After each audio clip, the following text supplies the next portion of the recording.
Hey there, everyone. Onepeg here with another news video. Yeah, we're finally back. Sorry, the news hasn't really been around. There hasn't been a whole hell of a lot going on. So, better late than never. Anyway, there's some new teasers that got released by BSG yesterday. Some information from stuff around the community, and a nice video on some weapon customizing. That's pretty sweet. First up, bears confirmed in Tarkov. No, not those bears. Bears. So this is a rendered bear statue that looks like it's being modeled or actively modeled by someone on the dev team. Obviously showcasing a bit more textural ability than what has previously been available inside of Tarkov. And there's a couple other screenshots that show this. Moving on from here, we have this hex patterned rendering, and it almost looks like a suppressor sleeve. One of you guys in the comments, I'm sure, is going to be able to tell me what this is.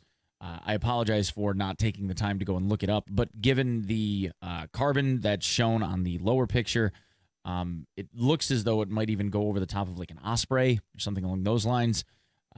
I'm sure, like I said, one of you guys would be able to tell me what the heck this is. So what the heck is it? Boys, fill out the comments and let me know. All right? Next up, we have this, what appears to be, even though it's very square, some type of hex handguard. Now, again, not sure what gun this is for or what it would fit or how it would fit. From what I can tell, it looks like some type of handguard or maybe just a really fancy napkin holder. Who knows? I mean, I could use a napkin holder in the hideout. Why not? Right? Now, next is a 75-round SKS Drum Mag. These are manufactured by KCI, if memory serves, and are chambered in 7.62x39, obviously, and will be a new addition for the SKS. I would expect to see a significant ergo penalty out of something like this, but hey, I mean, completionists be completionists, and 75 rounds in a drum mag and an SKS means you can, trigger happily send things downrange. Why not? Now, this next screen cap here might look a little bit misleading at first glance, but there are a couple of telltale giveaways that help us along. Specifically, this 704 pistol and this piece here that says Rifled Y. Well, what this actually is Rifle Dynamics. It says Rifle Dynamics right here, right behind the pistol grip. And this 704 pistol is indicative of the AK-704, the RD-704 by Rifle Dynamics. And this here is the RD-704 that Rifle Dynamics creates. Now, important to note that the Rifle Dynamics RD-704 is an American-made rifle, which means that it is not something that is available commercially for civilians with any type of automatic select fire. So in this case, we're looking at a semi-automatic only gun. However, there are builds that are complementary to AK and other firearms enthusiasts, like Mike over at Grand Thumb. So maybe we'll see a Grand Thumb RD-704? Who knows? Would be pretty cool, though. Shout out to Mike. Love your content, brother. Next up, we have a screenshot of some additional pants because, as always, we can't have a patch without additional pants. I think Nikita might be trying to tell the gamers something about how they need more pants. I don't know, Nikita. I don't know, man. Next up, we have a handguard here. I'm not sure which platform this is for. It obviously looks like an AR platform. I'm not sure if it's going to be for 5.56 or for 9mm. I guess it depends on where BSG decides to put it. I also don't know the manufacturer, so forgive me for not knowing this one off the knuckle, but, moving on. And last but not least, for our screen caps, we have this picture of a tree trunk. Now, what is interesting about this and the bear is that they appear to be using a form of rendering that is known as photogrammetry. Now, the idea behind photogrammetry is that they are real-life scans of existing textures found out in the real world, where they take a 3D scanner and they actually scan the physical bark of a tree, in this case, or the pine needles on the ground that you can see here. And then they take those tiles, like quilt pieces, and they stitch them together over the top of the model. Now, one of the big benefits to this kind of stuff is that in doing it this way, it actually doesn't take a whole lot more rendering power out of a PC in order to be able to, I guess, render these meshes, because you're really just pulling existing pictures that are getting wrapped around something like a blanket. So the cool part about this is that it allows for developers, or visual artists in this case, to make stuff that looks very realistic and very lifelike, but not necessarily cost a whole lot in resources. Between this and the bear, what it looks like BSG is trying to do is show their ability in what they have coming with this Unity 19 update that they're supposed to be doing for Streets. Now, obviously, we have no idea when Streets is coming. If I were going to put my money on it, I don't think we're going to see it this year. I think we're going to see it like maybe Q1, Q2 of 2022. And since they said something about wanting to get Lighthouse done before the end of the year, I think that's really what we're looking at seeing. So we're probably going to see Lighthouse for Christmas.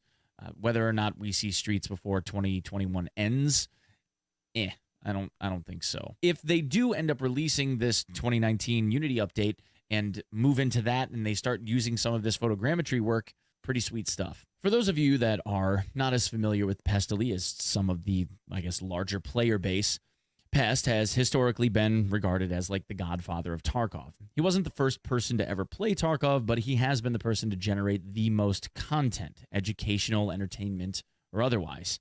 Pest raises an awful lot of money for Starlight Star, which is a children's charity located in Australia.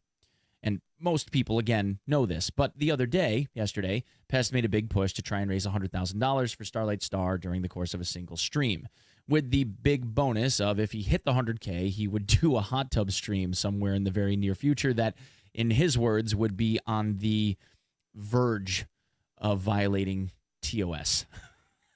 Personally, I can't wait, and I hope it's amazing. Now, in a very cool sort of fashion, this 100K got hit. And this is moments before Dr. Lupo decided to raid Pestyly's stream and ended up tipping Pest $7,500 to put him over the top. Now, when Lupo ended his stream and made the raid over to Pestyly's stream to do this, he more or less said, watch me snipe the crap out of this dono real quick to put it over the 100K. And he wasn't lying. That's exactly what happened. So very, very cool. Kudos to Dr. Lupo for putting it over the top. Cheers to Pestily for raising an incredible amount of money in a single stream for charity. Awesome stuff, man. Twitch Rivals is coming to Tarkov again. They are going to be doing a Twitch Rivals event around Tarkov in the EU and NA on separate days. I believe the EU is on the 12th and NA is on the 18th of this month. Now, my guess is that they're going to be using the private ETS servers for Twitch Rivals as well, because that's what they've been doing historically for other larger tournaments like the Punisher series. And Pest, in the course of this same stream, ended up making mention that the Twitch Rivals competition is going to be slightly different in format this time around. Whatever that means, he didn't allude to. But what he did mention is that he will not be able to participate in the competition itself. So what it looks like is EU and NA only will be able to participate in this Twitch Rivals event, and SEA will not be able to due to ping limitations. However, what Pest did end up mentioning is that he's going to be one of the broadcasters for the Twitch Rivals event. So look for him hosting both NA and I guess EU. But hey, let's be honest. The reason why Pest isn't going to be able to compete this time is because the dude won it 3 times in a row, and they probably just wanted to give somebody else a chance, right? Now, the last bit of stuff that I have from BSG's side of things in the community that has to do with upcoming game things is the Cmmg Mark 47 Mutant Assault Rifle. So here we have a 1-minute video for the Cmmg Mark 47 Mutant Assault Rifle. And the reason why it's called the Mutant is because while it is chambered in 7.62x39, which is indicative of an AK platform, along with the magazine and mag wells and barrel sizes and all that other stuff, we can put AR-15 parts and tube stocks, etc., on a receiver that is chambered in 7.62x39. Thus, the name Mutant. Get it? Great. This weapon customizing is stuff that we've obviously already seen before. Or have we? Because there is one very, very interesting piece about this that I wanted to draw your attention to, and you may have missed it. At the very beginning of the video, as he's going through the build, right about here, you can see something interesting. Now, I'm going to play this a little bit more, and let me know if you notice. Did you see it? No? Let me do it one more time. Boom. Do you see it now?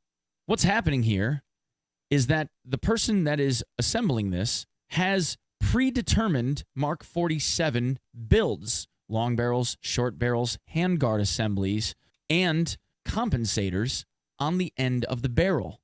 Now, if you notice, he makes one click and the pre-built barrel assembly with the front of the receiver and all, handguard and everything, is already set up. Gas block, all of that pre-set. Now, whether or not this is something that we, as players, are going to be able to set up for ourselves, we have yet to see. They haven't said anything about it either way. But you can notice right here, you have your gas block, compensator, the barrel is obviously right here, the handguard is right here. But all of that was slapped on the front of the gun as a single piece. So the question then becomes, is this something that we will be able to do? Are there parts assemblies that we'll be able to, I guess, slap together of our favorites and then be able to recall those as we see fit? Or is this just some try at a minor quality of life adjustment that BSG is looking to implement or not? It could just be something that was generated for the purpose of making this look a little bit more streamlined, and it's just a dev tool, and we're not going to be able to see this at all. But it would be awful nice to be able to have that to play with, at least for those of us that like to be more detail-oriented, but still save time. Customizability is a nice thing. You know what I mean? Anyway, guys, that's what I have for you today. Thank you very much for your time. Thank you very much for coming and watching my content, and I will see you in the next one. Peace.